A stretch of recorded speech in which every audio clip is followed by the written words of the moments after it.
کو اپنے لیے اسوہ بنانا، حضور علیہ الصلاۃ والسلام کی ازواج مطہرات اور بنات طاہرات کو اپنے لیے نمونہ بنانا، اور ان کی جیسا تقوی، طہارت، آخرت کی فکر اور نورانی زندگی گزارنا ہر مومن عورت کی ذمہ داری ہے، اور اپنے گھر کا ایسا ماحول بنانا بھی عورتوں ہی کی ذمہ داری ہے۔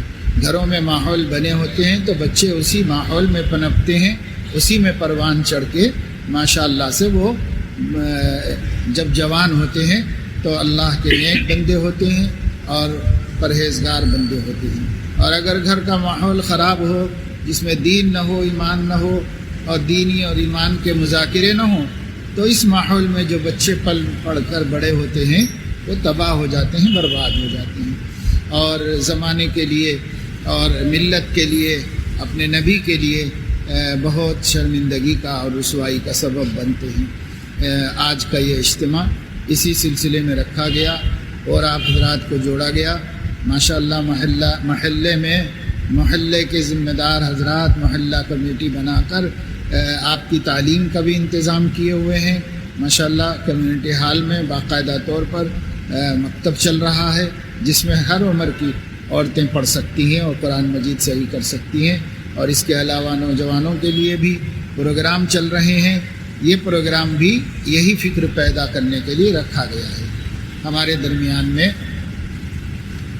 آج ہندوستان کے مشہور و معروف جامعہ مظاہر علوم سہارنپور کے نائب ناظم اور وہاں کے استاذ حضرت مولانا مفتی صالح صاحب دامت برکاتہم موجود ہیں۔ وہ پہلے آپ سے انشاءاللہ دین کے موضوع پر خطاب فرمائیں گے، اور اخیر میں حضرت شیخ الحدیث مولانا محمد زکریا نور اللہ مرقدہ کے نبیر محترم اور جامع مظاہر علوم کے امین عام حضرت مولانا محمد شاہد صاحب سہارنپوری دامت برکاتہم العالیہ تھوڑی دیر نصیحت کر کے دعا فرمائیں گے، اور اس سے پہلے ان کے صاحبزادے آپ سے گفتگو کر رہے ہیں، اور سے سماعت کریں، آپس میں باتیں نہ کریں، توجہ سے بات کو سنیں، شاید کہ اتر جائے تیرے دل میں میری بات، اس کا مصداق ہو جائے کہ ہمارے عالموں کی بات ہمارے دلوں میں اتر کر ہماری زندگیوں میں تبدیلی کا سبب بنے۔ میں امید کرتا ہوں کہ آپ توجہ دھیان سے سنیں گے، اور انشاءاللہ ان باتوں کو اپنی زندگی میں داخل کر کے اپنے اللہ کو اور اپنے حبیب کو راضی اور خوش کرنے کی فکر کریں گے۔ اللہ تعالی ہم سب کو توفیق عمل نصیب فرمائے، آمین۔ وآخر دعوانا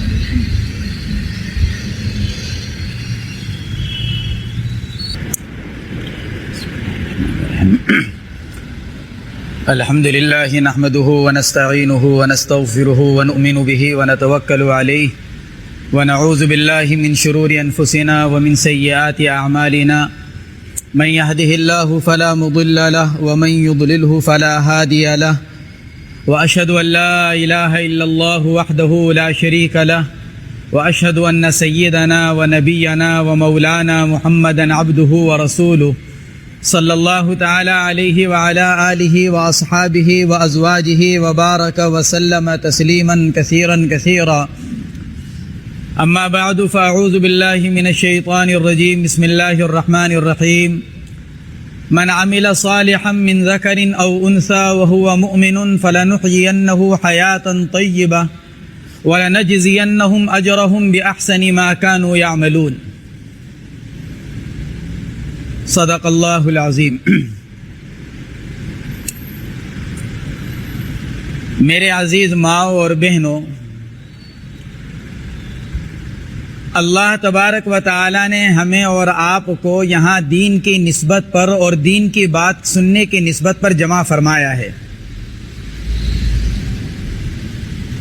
جب دین کی نسبت پر جمع ہوا جاتا ہے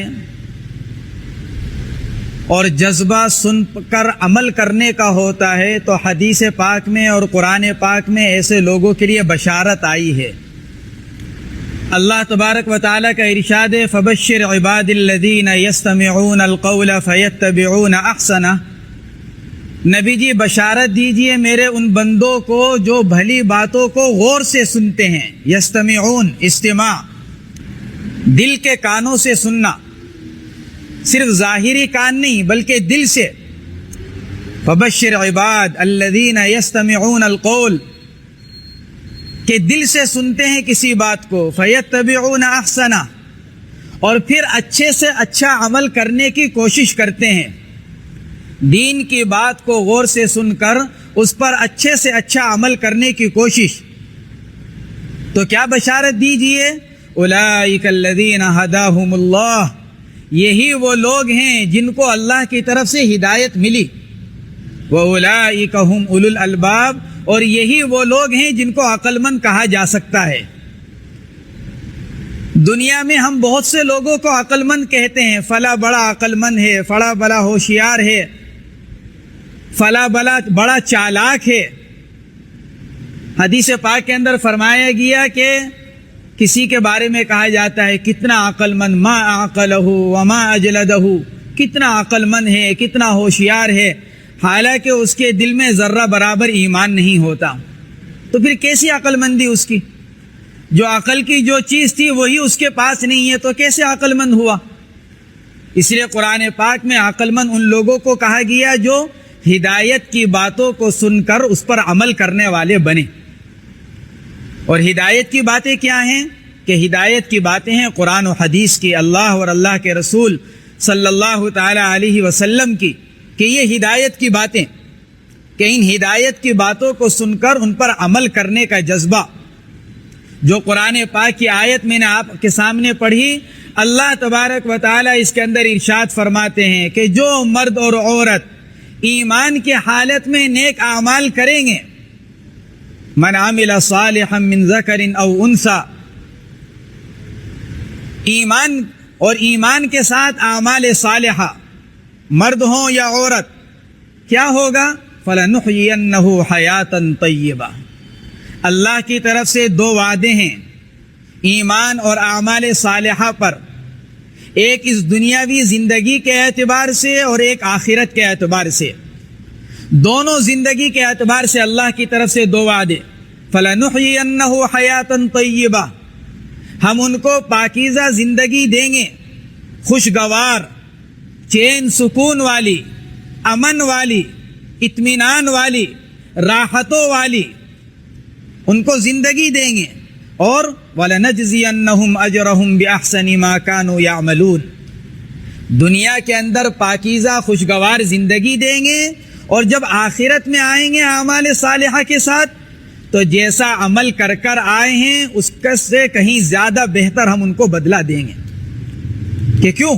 اس لیے کہ انسان مخلوق کی خالق کے ساتھ کوئی نسبت نہیں، مخلوق اور خالق کے درمیان کوئی برابری نہیں ہو سکتی.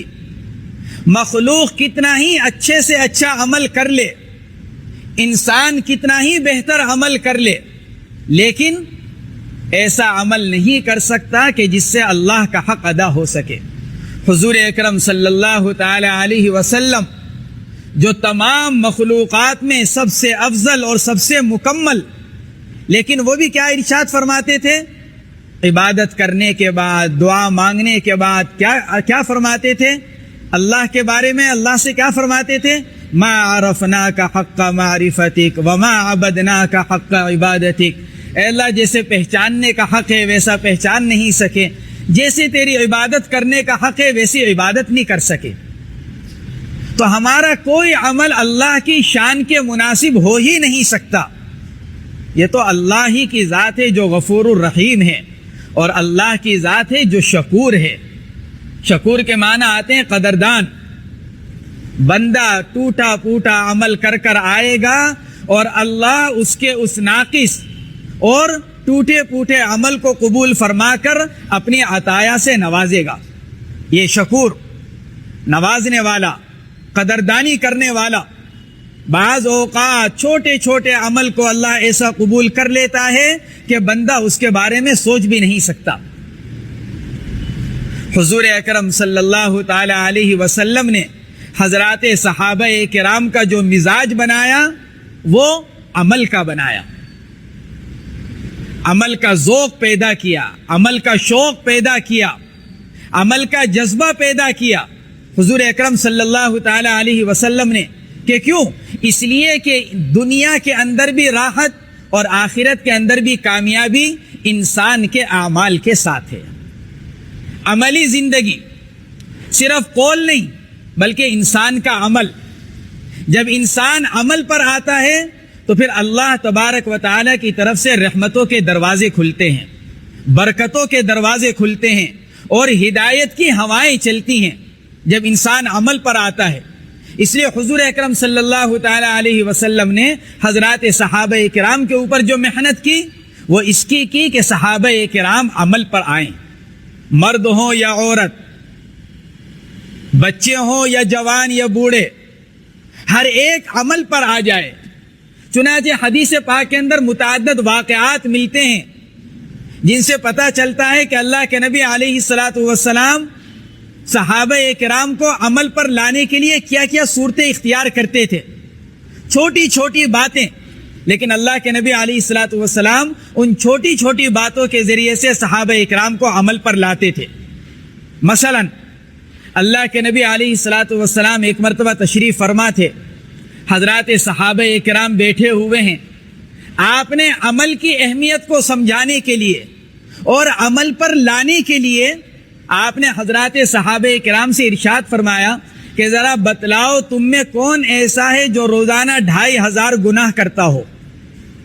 عمل پر لانے کے لیے کہ بتلاؤ تم میں کون ہے جو 2500 گناہ کرتا ہو. صحابہ کرام نے عرض کیا یا رسول اللہ بے شک ہم سے گناہ ہوتے ہیں اور آدمی صبح سے شام تک گناہ کرتا ہی ہے، لیکن کتنے ہی گناہ کر لے 2500 کی مقدار تک نہیں پہنچ پائیں گے، اور گن کر تو کوئی بھی گناہ نہیں کرتا کہ یہ بتلا سکے کہ میرے گناہ آج سارے دن کے اتنے ہو گئے. صحابہ نے عرض کیا یا رسول اللہ ہم میں سے تو کوئی ایسا نہیں ہے جو 2500 گناہ روزانہ کر لیتا ہو. تو آپ نے ارشاد فرمایا کہ اچھا پھر میں تمہیں ایک ایسا عمل بتلاؤں کہ جس سے تم روزانہ 2500 نیکیاں کما سکو. کہ پھر کیا ہوگا کہ جب تم روزانہ 2500 نیکیاں کماؤ گے اور تمہارے روزانہ کے 2500 گناہ نہیں ہوں گے تو گویا کہ تمہاری نیکیاں تمہارے گناہوں سے بڑھ جائیں گی. اور قرآن پاک میں کیا وعدہ کیا گیا؟ جس کی نیکیاں گناہوں سے بڑھ جائیں گی وہ کامیاب ہو جائے گا اور وہ جنت میں بھیج دیا جائے گا، اور جس کے گناہ اس کی نیکیوں سے بڑھ جائیں گے وہ ناکام ہو جائے گا اور اس کے لیے جہنم کا فیصلہ کر دیا جائے گا. تو آپ نے ارشاد فرمایا کہ جب تم روزانہ 2500 گناہ نہیں کر سکتے تو میں تمہیں ایک ایسا عمل بتلاؤں کہ تم روزانہ 2500 نیکیاں کر سکو تاکہ تمہاری نیکیاں گناہوں سے بڑھ جائیں. صحابہ نے عرض کیا یا رسول اللہ ضرور ارشاد فرمائیے. آپ نے ارشاد فرمایا کہ دیکھو ہر نماز کے بعد 10 مرتبہ سبحان اللہ، 10 مرتبہ الحمدللہ اور 10 مرتبہ اللہ اکبر. ہر نماز کے بعد جب 10 مرتبہ پڑھا جائے گا تو 30 مرتبہ ہوا، اور 5 نمازوں کے بعد جب پڑھا جائے گا تو آپ نے فرمایا کہ 150 مرتبہ ہوا. 30 پنجے 150. پھر آپ نے آگے ارشاد فرمایا اور اللہ تبارک و تعالی کا وعدہ ہے الحسنۃ بعشر امثالها، ایک نیکی 10 گنا. یہ اللہ کا وعدہ ہے کہ ہم ایک نیکی کا بدلہ 10 گنا دیں گے کم سے کم. آپ نے ارشاد فرمایا کہ 5 نمازوں کے بعد جب 150 مرتبہ پڑھا جائے گا تو اللہ اپنے وعدے کے مطابق اس 150 کو 10 گنا بڑھا کر 1500 کر دے گا. گویا کہ نمازوں کے بعد 1500 نیکیاں حاصل ہو گئیں. پھر آپ نے آگے ارشاد فرمایا کہ جب رات کو سونے کے لیے بستر پر پہنچو تو 33 مرتبہ سبحان اللہ، 33 مرتبہ الحمدللہ اور 34 مرتبہ اللہ اکبر پڑھو. فرمایا کہ یہ 100 مرتبہ ہوا، اور 100 کو جب 10 سے ضرب دیا جائے تو 1000، تو 1000 رات کی اور 1500 دن کی. آپ نے فرمایا کل ملا کر یہ 2500 نیکیاں ہو گئی. لیکن پھر آگے آپ نے کیا ارشاد فرمایا؟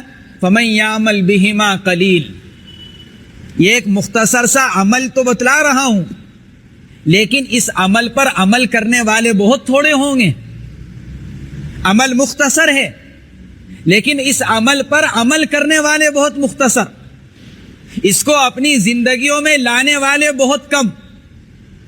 صحابہ کرام نے عرض کیا یا رسول اللہ یہ تو اتنا مختصر سا عمل اور وظیفہ آپ نے بتلایا, اس کو تو ہر ایک کرے گا, ہر ایک چاہے گا کہ میں 24 گھنٹے میں 2500 نیکیاں کما لوں تاکہ میری نیکیاں گناہوں سے بڑھ جائیں. آپ نے ارشاد فرمایا کہ بے شک انسان تو یہ چاہے گا لیکن شیطان یہ کبھی نہیں چاہے گا. شیطان عمل کرنے سے روکے گا. کہ کیوں؟ اس لیے کہ شیطان کا سب سے بڑا دشمن وہ آدمی ہے جو عملی زندگی گزارتا ہو. نام کا مسلمان, شیطان کو اس سے کوئی خطرہ نہیں ہے.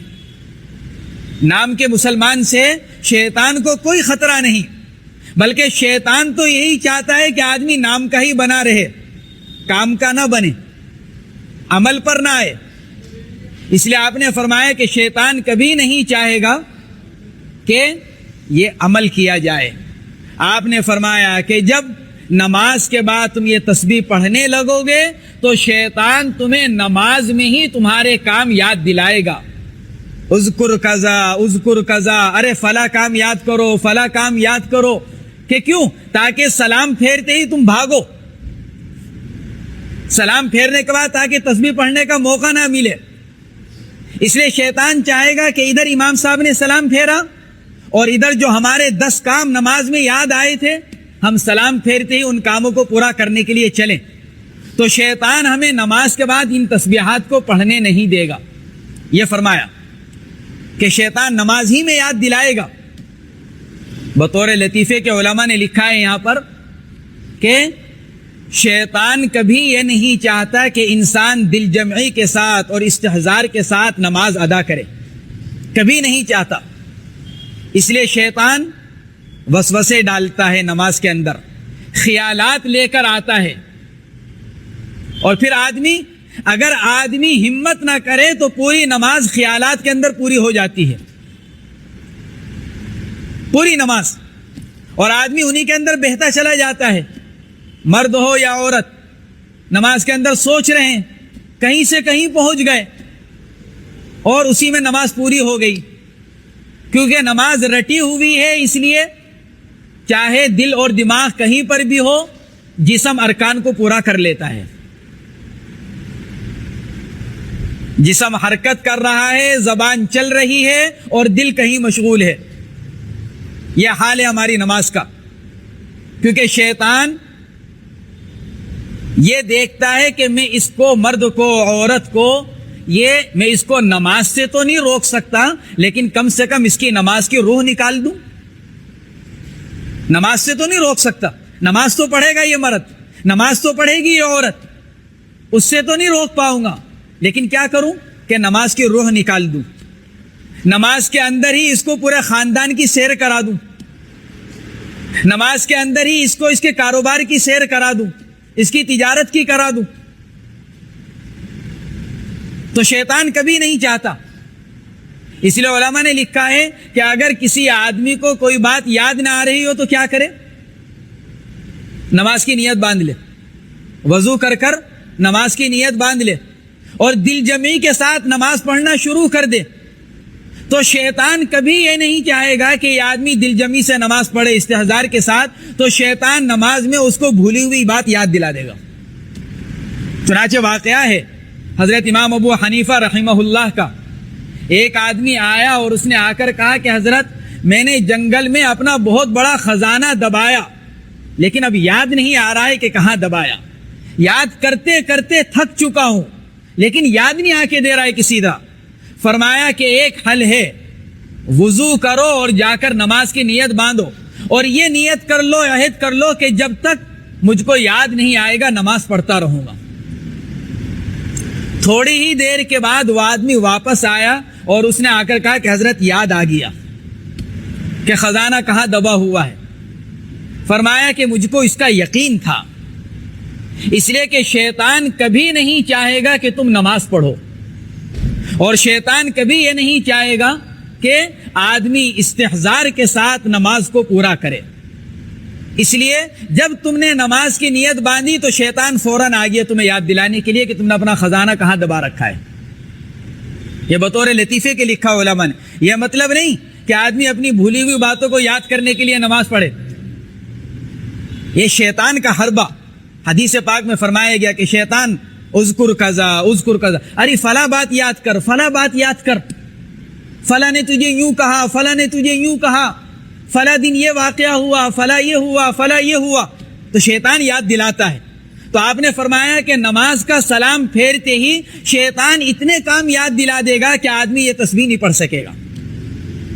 اور فرمایا کہ جب رات کو یہ تسبیح پڑھنا چاہو گے اور تسبیح ہاتھ میں لے کر تسبیح شروع کی تو بغیر تسبیح کے آدھا گھنٹہ نیند آنے میں لگ جائے گا. لیکن تسبیح ہاتھ میں لے کر کبھی سونے کے لیے لیٹو تو تسبیح پوری ہونے سے پہلے نیند میں پہنچ جاؤ گے. یہ فرمایا اللہ کے نبی نے کہ شیطان تسبیح پوری نہیں کرنے دے گا اور شیطان تمہیں درمیان میں ہی سلا دے گا. اس لیے آپ نے فرمایا کہ عمل بہت مختصر لیکن اس کے کرنے والے بہت کم ہوں گے. یہ اللہ کے نبی علیہ الصلاۃ والسلام نے حضرات صحابہ کرام کو عمل کا شوق دلایا کہ دیکھو عمل بہت مختصر ہے لیکن اس کا پتہ کب چلے گا؟ جب ہم کل قیامت میں اللہ کے حضور حاضر ہوں گے نیکیوں کا پہاڑ لے کر، روزانہ کی 2500 کی مقدار نیکیاں لے کر، اور ہمارے گناہ اس کے مقابلے میں کم. تو پھر کہ فمن ثقلت موازینہ فہو فی عیشۃ راضیہ، جس کی نیکیوں کا پلڑا بھاری ہو گیا پھر وہ ہمیشہ عیش میں رہے گا، اللہ کی رضا میں رہے گا، خوشیوں میں رہے گا، راحتوں میں رہے گا. تو اللہ کے نبی علیہ الصلاۃ والسلام نے حضرات صحابہ کرام کے اوپر جو محنت کی وہ کس کی؟ کہ ایمان کے بعد عمل پر آئیں، عمل کا جذبہ پیدا ہو، عمل کا شوق، عمل کا ذوق. چنانچہ ایک اور واقعہ حدیث کی کتابوں میں لکھا ہے کہ ایک مرتبہ فقراء صحابہ حضور اکرم صلی اللہ تعالی علیہ وسلم کی خدمت میں حاضر ہوئے.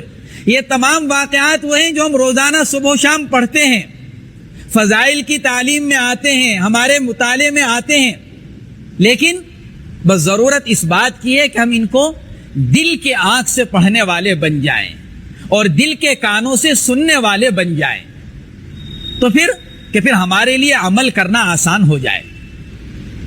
کہ فقراء صحابہ حاضر ہوئے، آ کر عرض کیا کہ یا رسول اللہ، مالدار جو صحابہ ہیں وہ ہمارے سے آگے بڑھ گئے. حضرات صحابہ کرام وہ عمل کے اندر ایک دوسرے سے سبقت لینے کی کوشش کرتے تھے.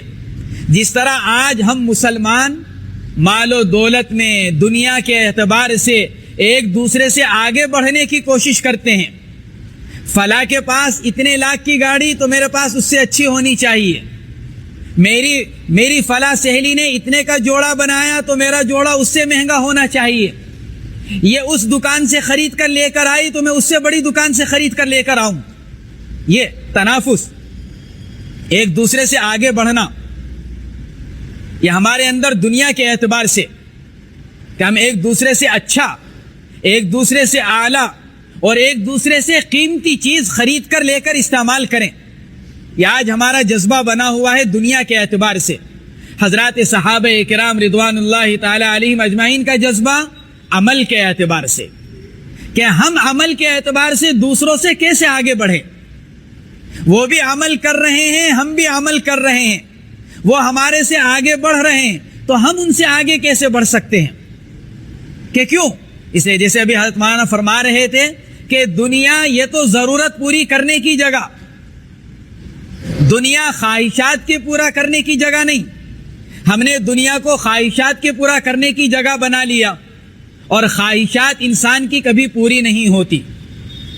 بقول بڑے حضرت جی حضرت مولانا الیاس صاحب نور اللہ مرقدہ کے کہ خواہشات کا جنگل تو اتنا وسیع ہے کہ آدمی چلتا چلا جائے کبھی پورا نہیں ہو سکتا. یہ فرماتے تھے کہ خواہشات کا جنگل اتنا گھنا اور اتنا وسیع ہے کہ آدمی چلتا چلا جائے زندگی پوری ہو جائے گی، خواہشات کا جنگل ختم نہیں ہوگا. اسی لیے حدیث پاک کے اندر فرمایا گیا لا یملأ جوف ابن آدم الا التراب، کہ ابن آدم کا پیٹ اس کی خواہشات کے پورا کرنے سے قبر کی مٹی بھرے گی بس، اور کچھ نہیں۔ اس لیے حدیث پاک کے اندر فرمایا گیا کہ اگر کسی آدمی کو مال سے بھرے ہوئے 2 جنگل دے دیے جائیں، لو کان لابن آدم وادیان من مال لابتغى ثالثا، اگر کسی کو 2 جنگل، 2 وادی پوری، 2 الماری نہیں، ہم تو الماری کا ایک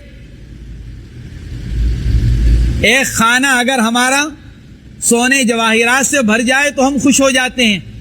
اللہ کے نبی فرماتے ہیں کہ اگر 2 وادیاں بھی اگر دے دی جائیں تو انسان کے حرص و حوث کا حال یہ ہے کہ پھر وہ تیسرے کی تلاش میں لگ جائے گا، تیسرے کے حاصل کرنے کی کوشش میں پڑ جائے گا۔ یہ تو حوث کا حال ہے۔ تو یہ دنیا ضرورتوں کے پورا کرنے کی جگہ ہے، خواہشات کے پورا کرنے کی جگہ نہیں۔ خواہشات اور اپنی مرضی کے پورا کرنے کی جگہ جنت ہے، وہاں ہوں گی اپنی خواہشات پوری۔ دنیا تو ضرورتوں کو پورا کرتے ہوئے عمل کرنے کی جگہ ہے، یہاں تو عمل کے لیے بھیجا گیا۔ دنیا کی مثال تو ایسی ہے جیسے اسٹیشن، ہم اسٹیشن پر اترے ہیں، ماں کے پیٹ سے چلے ہیں اور قبر کے پیٹ میں جانا ہے، درمیان میں کچھ سالوں کے لیے یہاں اسٹاپ ہو گیا، یہاں ٹھہرا دیا گیا ہمیں کہ ذرا کچھ سال دنیا میں گزار کر آؤ۔ جیسے ٹرین اسٹیشن پر رک جاتی ہے تو مسافر اسٹیشن پر اترتا ہے کس کے لیے؟ صرف اپنی ضرورت پوری کرنے کے لیے، پانی چاہیے، کھانا چاہیے، کوئی اور ضرورت پوری کرنے کے لیے، تو اترے گا، اپنی ضرورت پوری کرے گا اور پھر واپس ٹرین میں چڑھ جائے گا۔ اور وہ اترتا ہے کس مقصد، کس نیت سے کہ 2 منٹ میں اپنی ضرورت پوری کر کر آنا ہے، 5 منٹ میں اپنی ضرورت پوری کر کر آنا ہے۔ اسٹیشن پر ٹرین کا اسٹاپ 10 منٹ کا ہے تو مسافر اپنی ضرورت 5 منٹ میں پوری کرنے کی کوشش کرتا ہے، 5 منٹ کا اسٹاپ ہے تو 2 منٹ میں پوری کرنے کی کوشش کرتا ہے۔ کہ کیوں؟ کیونکہ معلوم ہے کہ 5 منٹ سے زیادہ ٹرین نہیں ٹھہرے گی، پھر مجھے آگے جانا ہے۔ تو ایسے ہی دنیا کی زندگی، کیا فرمایا گیا حدیث پاک میں؟ اعمار امتی ما بین 60 الی 70، کہ میری امت کی عمر کتنی؟ کہ 60 سے 70 سال کے درمیان، بس کوئی ہوگا جو اس سے اوپر چلے جائے گا۔ فرمایا گیا کہ عام طور سے 60 سے 70 سال ہمیں بتلا دیا گیا، دنیا میں ہمیں کتنا ٹھہرنا ہے یہ بتلا دیا گیا، لیکن اس کے باوجود ایک کلمہ پڑھنے والا دنیا ہی کو اپنا مقصد بنا کر چل رہا ہے، حالانکہ دنیا محض ضرورتوں کے پورا کرنے کی جگہ بنائی گئی اور آخرت کو بنایا گیا آرام کرنے کی جگہ، جنت کو بنایا گیا عیش و آرام کی جگہ، جنت کو بنایا گیا سکون کی جگہ، اور جنت کو بنایا گیا ہمیشہ ہمیش رہنے کی جگہ۔ بڑے حضرت جی حضرت مولانا الیاس صاحب نور اللہ مرقدہ فرمایا کرتے تھے قرآن پاک کی آیت کے بارے میں کہ جب جنتی جنت میں پہنچیں گے تو کیا کہیں گے؟ وَقَالُوا الْحَمْدُ لِلَّهِ الَّذِي أَذْهَبَ عَنَّا الْحَزَنَ إِنَّ رَبَّنَا لَغَفُورٌ شَكُورٌ۔ بڑے حضرت جی نور اللہ مرقدہ فرمایا کرتے تھے جب جنتی جنت میں پہنچیں گے تو جا کر کیا کہیں گے؟ تمام تعریفیں اس اللہ جل جلالہ کے لیے ہے جس نے ہماری ساری تھکن کو دور کر دیا۔ ساری تھکن جو دنیا میں ہم تھک کر آئے تھے اس نے ہماری ساری تھکن کو دور کر دیا۔ فرماتے تھے کون سی تھکن؟ دنیا کمانے پر جو ہوئی ہے، اپنی خواہشات کے پورا کرنے میں جو تھکن لگی، فرماتے تھے کہ نہیں، یہاں تھکن سے مراد وہ تھکن ہے جو اللہ کے دین پر عمل کرنے میں آئی، جو اعمال صالحہ کرنے پر آئی، جو لوگوں کو دین کے سکھانے میں آئی، کہ وہ تھکن مراد، کہ جب یہاں سے اس طرح تھک کر جائے گا تو پھر جنت میں جا کر کہیں گے کہ اللہ نے ہماری ساری تھکن کو دور کر کر ہمیں آرام کی جگہ پر پہنچا دیا۔ فرماتے تھے اور جو آدمی دنیا میں تھک کر نہ گیا ہو، جس نے دنیا کے اندر کوئی دینی زندگی گزاری ہی نہ ہو اور جو دنیا میں عیش و آرام اور اپنی خواہشات کے پورا کرنے میں ہی مگن رہا ہو، فرماتے تھے پھر کیا منہ سے وہ کہے گا الحمدللہ الذی اذھب عنا الحزن، کہ پھر تھوڑی اس کو موقع ملے گا یہ کہنے کا. یہ تو وہ کہے گا جو دنیا میں تھک کر گیا ہوگا، دین کے معاملات میں، دینی زندگی کے گزارنے میں. تو اس لیے میری ماں اور بہنوں، یہ دنیا کی جو زندگی ہے یہ عمل کے لیے ہے، اپنی آخرت بنانے کے لیے، دنیا بنانے کے لیے نہیں. دنیا بنانے کی جگہ نہیں ہے، بنانے کی جگہ آخرت کی جگہ ہے، اور آخرت کو بنانے کے لیے دنیا میں بھیجا گیا. دنیا مزرعۃ الآخرہ. دنیا کیا ہے؟ کہ دنیا آخرت کی کھیتی. آدمی جو اپنے کھیت میں بوتا ہے اسی کو کاٹتا ہے. چاول لگانے والا گیہوں نہیں نکالتا، اور گیہوں لگانے والا چاول نہیں نکالتا. دنیا کے اندر اپنی خواہشات کو پورا کرنے والا کہ کل اللہ کے حضور جب حاضر ہوگا تو پھر اللہ کی ناراضگی کا سامنا کرنا پڑے گا. علماء نے لکھا ہے آدمی ایک ہی جگہ پابندی کی زندگی گزارے گا. دنیا اور آخرت دو جگہ ہیں. ایک جگہ پابندی کی زندگی تو گزارنی ہے، یا تو دنیا میں پابندی کی زندگی گزار لے ورنہ آخرت میں پابندی کی زندگی گزارنی پڑے گی. اور دنیا کی زندگی مختصر ہے اور آخرت کی زندگی لامحدود ہے. اگر ہم اس دنیا کی زندگی کو پابندی کے ساتھ گزار لیں، اللہ اور اللہ کے رسول صلی اللہ تعالی علیہ وسلم نے زندگی گزارنے کا جو طریقہ ہمیں دیا ہے، اگر ہم اس کی پابندی کرتے ہوئے اپنے صبح و شام کو گزار دیں تو پھر آخرت کی زندگی پابندیوں سے آزاد گزرے گی. من چاہی زندگی گزرے گی. پھر من چاہی. اگر دنیا کے اندر رب چاہی زندگی گزار لی تو پھر آخرت میں من چاہی زندگی گزرے گی. اور اگر خدا نہ خواستہ ہم دنیا کے اندر من چاہی زندگی گزار کر جاتے ہیں تو پھر اللہ حفاظت فرمائے پھر آخرت میں اللہ کی پکڑ آئے گی. اس لیے من چاہی زندگی تو ایک ہی جگہ ہے، چاہے دنیا میں ہو جائے اور چاہے آخرت میں ہو جائے، ایک ہی جگہ گزرے گی من چاہی. دونوں جگہ آدمی من چاہی زندگی نہیں گزار سکتا. بے وقوف ہے وہ آدمی جو یہ سمجھے کہ میں دنیا میں بھی من چاہی زندگی گزار لوں اور آخرت میں بھی مجھے من چاہی زندگی مل جائے. کفار و مشرکین یہی کہا کرتے تھے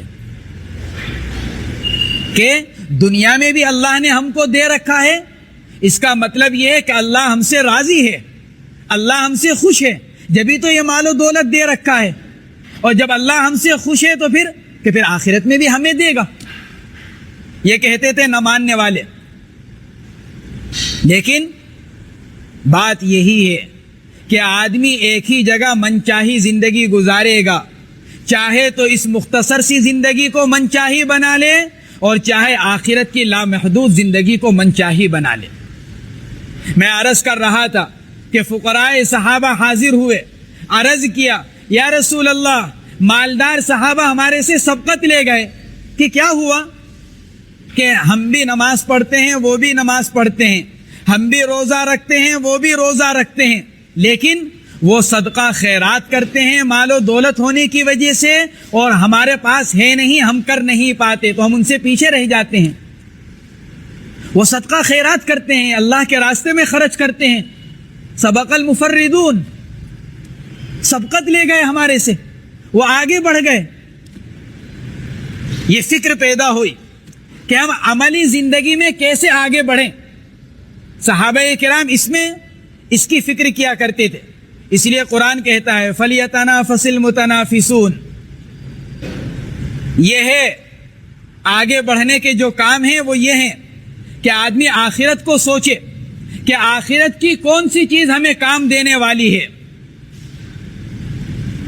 حضور اکرم صلی اللہ تعالی علیہ وسلم نے ارشاد فرمایا کہ کیا میں تم کو ایک ایسی چیز بتلاؤں کہ مال و دولت نہ ہونے کے باوجود تم ان سے آگے بڑھ جاؤ. ان کے پاس مال و دولت ہے, وہ مال و دولت خرچ کر کر درجات حاصل کر رہے ہیں. میں تمہیں ایسی چیز بتلاؤں کہ بغیر مال و دولت کے تم درجات حاصل کر کر ان سے آگے بڑھ جاؤ. تو صحابہ خوش ہو گئے کہ بغیر مال و دولت کے کون سا ایسا نسخہ ہے. اللہ کے نبی ضرور فرمائیے. تو آپ نے کیا فرمایا؟ مختصر سا عمل. اللہ کے نبی علیہ الصلوۃ والسلام مختصر عمل بتلاتے تھے. کہ کیوں؟ کیونکہ جب آدمی مختصر عمل پر آ جاتا ہے تو اس کے لیے بڑے سے بڑا عمل کرنا آسان ہو جاتا ہے. آدمی چھوٹے چھوٹے عمل, روزمرہ کی سنتیں, علماء نے لکھا ہے جو آدمی اپنی زندگی کو سنتوں پر لانا چاہے اور اس کی یہ کوشش ہو کہ معاشرہ سنت پر آ جائے تو وہ اپنی انفرادی زندگی سے سنتوں پر عمل شروع کر دے. وہ سنتیں جن کا تعلق انسان کی اپنی ذات سے ہے, جس کے لیے وہ دوسروں کا محتاج نہیں ہے. پہننے کی سنت, کھانے کی سنت, چڑھنے کی سنت, اترنے کی سنت, بیت الخلاء میں جانے کی سنت, نکلنے کی سنت, گھر میں داخل ہونے کی سنت, گھر سے باہر آنے کی سنت, کہ اس میں آدمی کسی کا کوئی محتاج نہیں. لیکن شیطان کیا کرتا ہے کہ شیطان آدمی کو پھسلاتا ہے. تم اس سنت پر عمل کرو گے تو لوگ تمہیں کیا کہیں گے؟ لوگ دیکھ رہے ہیں, وہ کیا کہیں گے؟ صحابہ کرام رضوان اللہ تعالی علیہم اجمعین کے سامنے جب اس طرح کے حالات آتے تو وہ کیا کہتے؟ وہ یوں کہتے, ارے دوسرے لوگ تو بیچارے انجان ہیں, ناواقف ہیں, ان کو ہمارے نبی کی سنتوں کا علم نہیں ہے, تو ہم بے وقوفوں کی وجہ سے, نادان لوگوں کی وجہ سے ہم اپنے نبی کی سنتوں کو کیسے چھوڑ دیں؟ کہ دسترخوان پر لقمہ گر گیا, اٹھا کر کھا رہے ہیں, اور برابر والے نے کہا کہ جس دسترخوان پر آپ بیٹھے ہیں یہاں کے میزبانوں کے ہاں اس کو برا سمجھا جاتا ہے. تو جواب میں کیا ارشاد فرمایا؟ انترک سنت نبینا لہؤلاء الحمقاء. ارے کیا ہم اپنے نبی کی سنتوں کو ان نادان لوگوں کی وجہ سے چھوڑ دیں جن کو معلوم نہیں؟ ہمیں تو معلوم ہے نبی کی سنت. جن لوگوں کو نبی کی سنتوں کا علم نہیں, وہ عمل نہیں کر رہے ہیں, اور ہمیں نبی کی سنتوں کا علم ہے, پھر ہم ان پر عمل نہ کریں تو اس سے زیادہ اپنے نفس پر ظلم کی کیا بات ہوگی؟ جانتے ہوئے عمل نہ کرنا یہ بڑا ظلم. جو آدمی نہیں جانتا وہ کسی نہ کسی درجے میں اللہ کے یہاں معذور قرار دیا جا سکتا ہے, لیکن جو جانتا ہو اور جانتے ہوئے عمل نہ ہو کہ پھر یہ آدمی معذور نہیں, کہ جانتے ہوئے عمل نہیں کیا. تو حضرات صحابہ اکرام رضوان اللہ تعالی علیہم اجمعین اسی لیے ایک ایک سنت پر عمل کرنے والے. بعض بزرگوں نے بہت اچھی بات لکھی ہے. بعض بزرگوں نے لکھا ہے حضرات صحابہ کرام سنتوں پر عمل کرتے تھے سنت سمجھ کر, اور ہم سنتوں کو چھوڑ دیتے ہیں محض سنت سمجھ کر. وہ سنت پر عمل کرتے تھے سنت کی اہمیت کو سمجھ کر, اور آج ہم سنت کو چھوڑ دیتے ہیں کیا سوچ کر کہ صرف سنت ہی تو ہے, کوئی فرض اور واجب تھوڑی ہے. حالانکہ اللہ تبارک و تعالی نے کیا فرمایا؟ قل ان کنتم تحبون اللہ فاتبعونی یحببکم اللہ. نبی جی لوگوں سے کہہ دیجئے کہ اگر تم اللہ سے محبت کا دعویٰ کرتے ہو تو محبت کے دعوے کو پرکھا جائے گا کس پر؟ کسوٹی پر. زبانی دعویٰ قابل قبول نہیں. زبانی دعویٰ تو کرنے والے سینکڑوں ہوتے ہیں. لیلا سے کہا گیا کہ فلاں بھی ہے, فلاں بھی ہے, فلاں بھی ہے, آخر مجنوں میں ایسی کیا بات ہے؟ تو اس نے کہا کہ ایک کام کرو, جتنے میرے چاہنے والے ہیں سب سے جا کر کہو کہ لیلا نے تمہارے جسم کا ایک ٹکڑا منگایا ہے. قاصد نے جا کر کہا جتنے محبت کا دعویٰ کرنے والے تھے کہ لیلا نے جسم کا ایک ٹکڑا منگایا ہے، تو سارے بھاگ گئے کیونکہ زبانی دعویٰ تھا محبت کا. ایک رہ گیا بیٹھا ہوا مجنوں، فوراً پھڑک گیا، کہنے لگا پوچھ کر آؤ جسم کے کون سا حصہ چاہیے. صرف زبانی دعویٰ نہیں، اپنے آپ کو پیش کیا. اللہ فرماتا ہے کہ اگر اللہ سے محبت کا دعویٰ کرتے ہو تو کسوٹی پر پرکھا جائے گا، اور وہ کسوٹی کیا ہے؟ حضور اکرم صلی اللہ علیہ وسلم کا اتباع.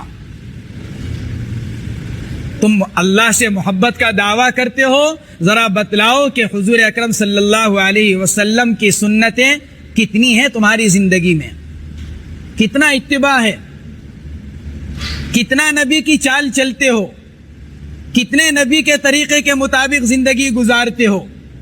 جتنا تمہارا عملی زندگی سامنے آئے گی نبی کے طریقے پر، اتنے تم اپنے دعوے میں سچے. اور اگر زبان سے محبت کا دعویٰ اور عملی طور پر کچھ نہیں، تو پھر اس زبانی دعوے کی کوئی اہمیت اللہ کے نزدیک نہیں ہے. تو حضور اکرم صلی اللہ تعالی علیہ وسلم نے صحابہ کرام سے ارشاد فرمایا کہ بتلاؤں تمہیں ایک ایسا نسخہ کہ اللہ کے نبی ضرور ارشاد فرمائیے. تو آپ نے کیا فرمایا؟ تسبیحات فاطمہ. کیا فرمایا؟ 33 مرتبہ سبحان اللہ، 33 مرتبہ الحمدللہ، اور 34 مرتبہ اللہ اکبر. یا 33 مرتبہ اللہ اکبر اور 100 کی تعداد پوری کرنے کے لیے لا الہ الا اللہ وحدہ لا شریک لہ. یہ آپ نے ارشاد فرمایا کہ ایک تسبیح اس کی پڑھ لیا کرو. تو فقراء صحابہ تو خوش ہو گئے کہ بغیر مال و دولت کے خرچ کیے ہمیں درجات حاصل کرنے کے لیے ایک آسان سا نسخہ مل گیا. چلے گئے. کچھ عرصے کے بعد پھر دوبارہ حاضر ہوئے کہ اللہ کے نبی آپ نے جو ہم کو نسخہ دیا تھا وہ نسخہ تو ان مالداروں کو بھی مل گیا، آپ نے تو ہمیں دیا تھا عمل کرنے کے لیے، وہ نسخہ تو ان مالداروں کو بھی پتہ چل گیا، اب وہ مالدار بھی اس پر عمل کر رہے ہیں. تو بات پھر وہیں آ گئی. تو اللہ کے نبی علیہ الصلوۃ والسلام نے کیا ارشاد فرمایا؟ ذالک فضل اللہ یؤتیہ من یشاء. بھئی یہ عمل کی توفیق کا مل جانا یہ تو کیا ہے؟ یہ تو اللہ کا فضل ہے. جو جتنا عمل کر لے گا اللہ کے یہاں سے اتنا ہی پالے گا. تو میری ماں اور بہنوں، میں صرف یہ عرض کرنا چاہ رہا ہوں کہ جو ہماری یہ جو زندگی ہے یہ عملی زندگی بننی چاہیے. اللہ کے نبی علیہ الصلاۃ والسلام نے حضرات صحابہ کرام کے اندر عمل کا ذوق اور شوق پیدا کیا مختصر عمل کے ذریعے سے. اور اللہ کے نبی علیہ الصلاۃ والسلام نے یہ چاہا کہ صحابہ کرام ایسے طور پر عمل پر آ جائیں کہ پھر ان کے لیے بڑے سے بڑا عمل کرنا آسان ہوتا چلا جائے. اس لیے ہمیں چاہیے کہ ہم اپنے گھروں میں اعمال نبوت کو زندہ کریں، اعمال صالحہ کو زندہ کریں. کہ کیوں؟ اس لیے کہ اگر ہمارے گھر کا ماحول ایمانی ہوگا، ہمارے گھر میں اگر اعمال صالحہ کا اہتمام کیا جا رہا ہوگا، ہمارے گھروں میں اگر قرآن پاک کی تلاوت کی جا رہی ہوگی، ہمارے گھروں میں اگر اللہ اور اللہ کے رسول کے تذکرے ہو رہے ہوں گے، ہمارے گھر کا ماحول ایمانی بنے گا، ہمارے گھر کا ماحول پاکیزہ بنے گا، ہمارے گھر میں اللہ کی رحمتیں نازل ہوں گی، اللہ تعالیٰ آسمان سے برکتیں اتارے گا. اور جو بے دینی کی فضائیں آج قائم ہیں اور جو ارتداد کی لہریں چل رہی ہیں اور اس کی کوششیں ہو رہی ہیں، بالخصوص ہماری ماں اور بہنوں اور بیٹیوں کے اوپر، اس کا علاج صرف اور صرف ایک، اور وہ کیا ہے؟ ہم اپنے گھروں کو ایمانی گھر بنائیں. ہم اپنے گھروں کے اندر ایمان اور اعمال صالحہ کے تذکرے کریں. ہم اپنے گھروں میں ایمان اور اعمال صالحہ کو زندہ کرنے کی فکر اور اس کی کوشش کریں. ہمارے گھروں کا حال کیا ہے اس وقت؟ ہمارے گھر کا حال یہ ہے کہ باپ ہو، ماں ہو، دادا ہو، دادی ہو، نانا ہو، نانی ہو، ہر ایک اپنے حال میں مگن ہے. کسی کو اپنے بچوں کی کوئی فکر نہیں ہے.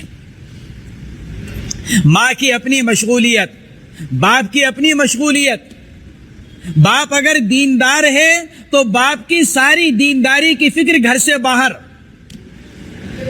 دوسرے کے اوپر محنت ہو رہی ہے.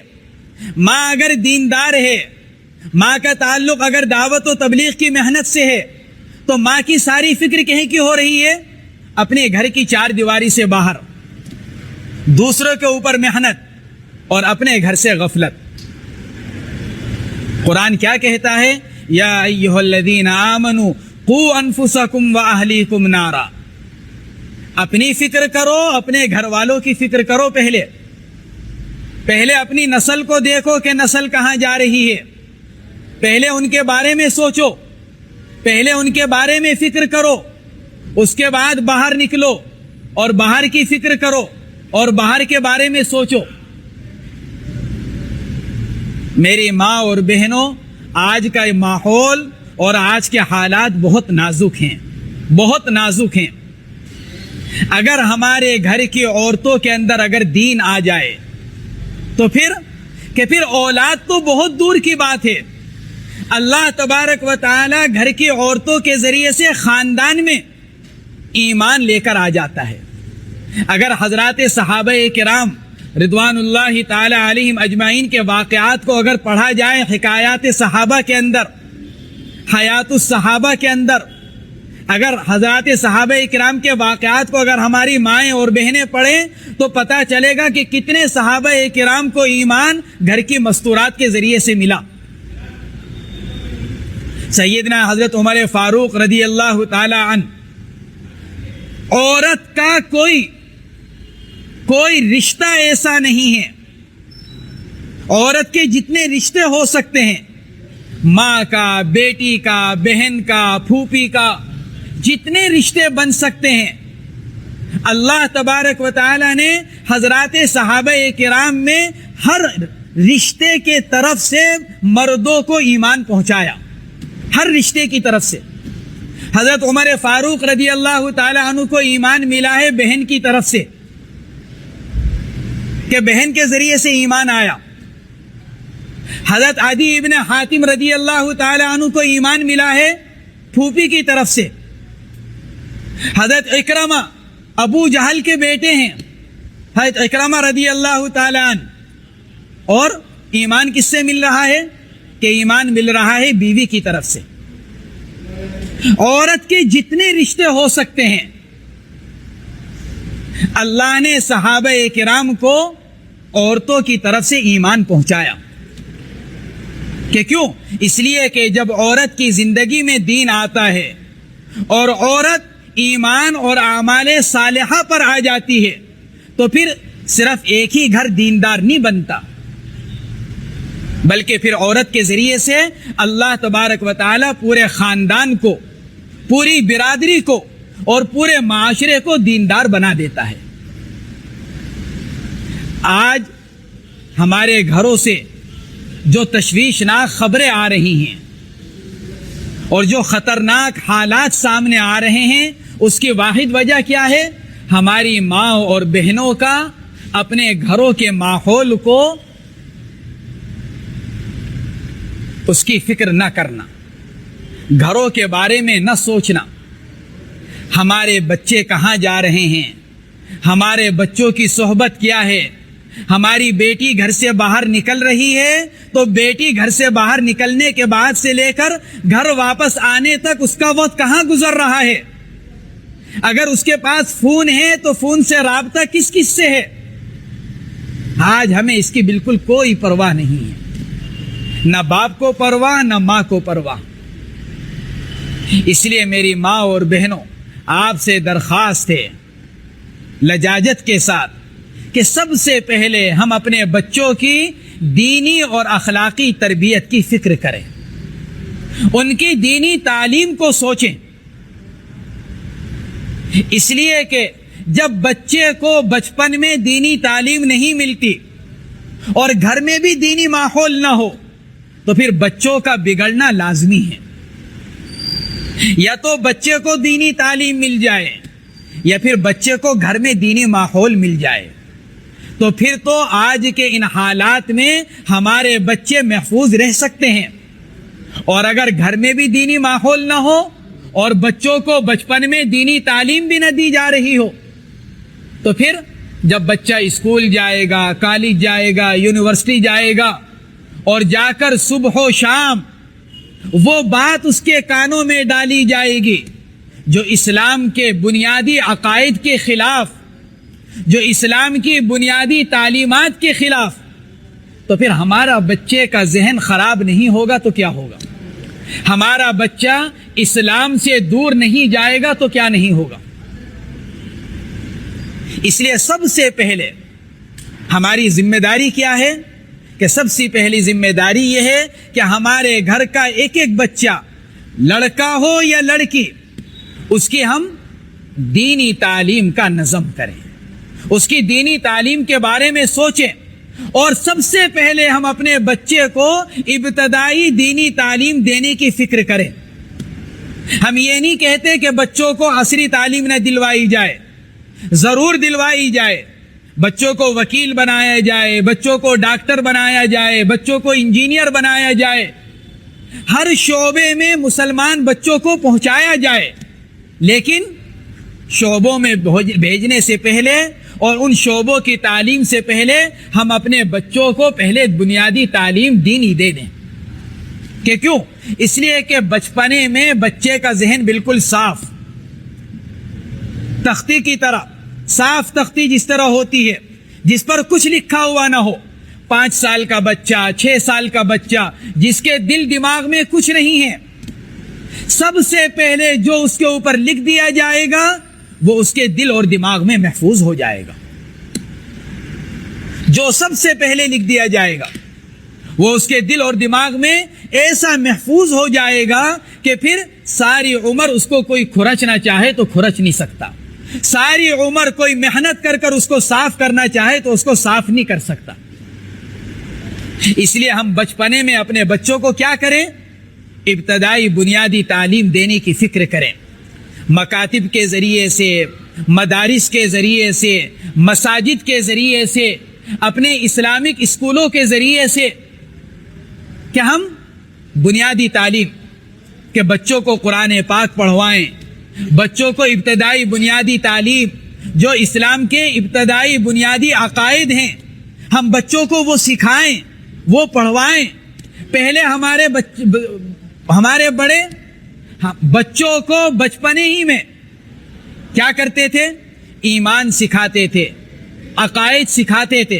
بچپنے میں اللہ سے ڈراتے تھے.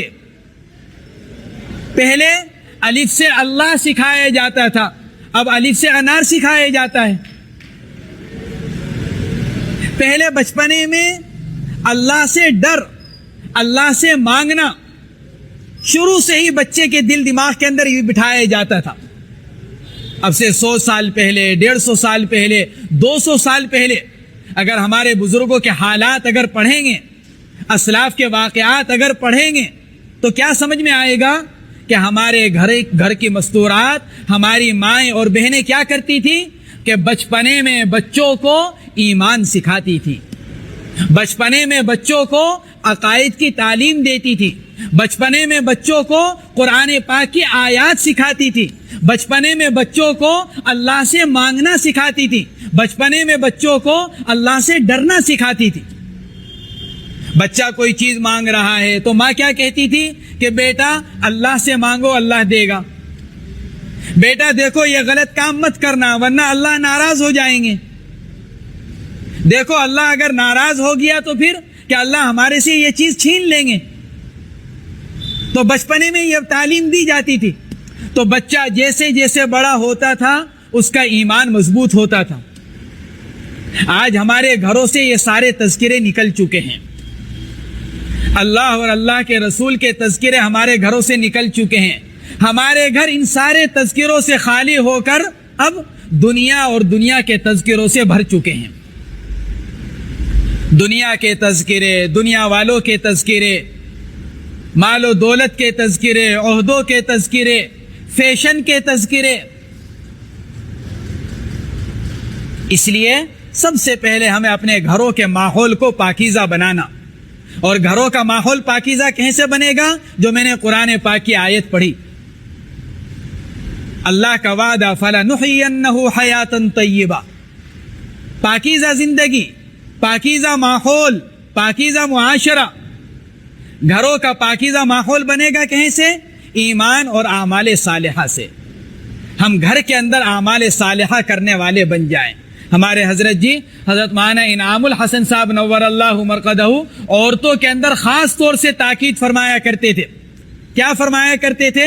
جب بیعت فرماتے تھے عورتوں کو تو بیعت فرمانے کے بعد خاص طور سے تاکید فرماتے تھے کہ عورتوں کو الگ سے یہ فرماتے تھے کہ گھر میں آنے والی مستورات سے اور گھر میں آنے والی عورتوں سے اللہ اور اللہ کے رسول کے تذکرے کیے جائیں، ایمان کی باتیں کی جائیں، اور تیری میری باتوں سے احتیاط کی جائے. دو عورتیں بیٹھی ہوئی ہیں تو تیسری عورت کے بارے میں گفتگو شروع ہو جاتی ہے، غیبتیں شروع ہو جاتی ہیں، بہتان شروع ہو جاتا ہے، برائیاں شروع ہو جاتی ہیں. تو ہمارے حضرت جی نور اللہ مرقدہ خاص تاکید فرماتے تھے کہ تیری میری باتوں سے، غیبت سے ہم کیا کریں گے کہ ہم احتیاط کریں گے، اور اللہ اور اللہ کے رسول کے تذکرے ہمارے گھروں میں ہوں گے. جب بچہ اللہ اور اللہ کے رسول کی باتوں کو گھروں میں سنے گا تو پھر اس کے دل دماغ کے اندر اللہ اور اللہ کے رسول کی باتیں اتریں گی. اور جب بچپنے سے یہ باتیں اتریں گی تو پھر بچہ جیسا جیسا بڑا ہوتا چلا جائے گا ایمان کے ساتھ بڑا ہوگا، ایمان کے ساتھ بڑھے گا اور ایمان کے ساتھ بڑا ہوگا. اس لیے میری اپنی ماؤں سے، بہنوں سے درخواست ہے کہ ہم اپنے گھر کے بچوں کی تعلیم، جو ایک بنیادی چیز ہے، اس کے بارے میں فکر کریں، اس کے بارے میں سوچیں اور اس کے بارے میں فکر کریں کہ ہم اپنے بچوں کو ابتدائی طور پر تعلیم دینے والے بن جائیں. اللہ کا شکر ہے، اس کا احسان ہے کہ ہمارے اس علاقے میں الحمدللہ بہت مضبوط ابتدائی بنیادی تعلیم کا نظم جگہ جگہ پر ہے. اللہ جزائے خیر دے ہمارے علماء کرام کو، ہمارے اکابرین کو اس علاقے کے، کہ ان حضرات نے یہاں پر جگہ جگہ ماشاءاللہ تعلیم کا نظم کر رکھا ہے کہ اسلامی ماحول میں اسلام کی تعلیم بھی اور موجودہ زمانے کے اعتبار سے تعلیم کا نظم اللہ کا بڑا انعام ہے. ورنہ بہت سے علاقے ایسے ہیں جہاں کے لوگ اپنے بچوں کو اسلامی ماحول میں عصری تعلیم دینا چاہتے ہیں لیکن ان کو ماحول نہیں ملتا، ان کے پاس ایسے ادارے ہیں نہیں. بہت سے علاقے ہمارے ملک کے اندر جہاں اسلامی ماحول میں عصری تعلیم دی جا سکے، اللہ نے آپ حضرات کو یہ نعمت دے رکھی ہے. جگہ جگہ ماشاءاللہ ایسے ادارے قائم ہیں. تو اس نعمت کی ہم قدر کریں اور اپنے بچوں کو دینی اور عصری دونوں تعلیم اسلامی ماحول میں دلوانے کی فکر کریں اور کوشش کریں. اللہ تبارک و تعالی ہم سب کو عمل کی توفیق مرحمت فرمائے. میں نے قرآن پاک کی آیت شروع میں پڑھی تھی کہ اللہ تبارک و تعالی بشارت دیتا ہے ان لوگوں کو جو دین کی باتوں کو سن کر عمل کرنے والے ہوں. فبشر عباد الذین یستمعون القول فیتبعون احسنہ. عقل مند ان لوگوں کو کہا گیا جو جو ہدایت کی باتوں کو سن کر اس پر عمل کرنے والے بن جائیں.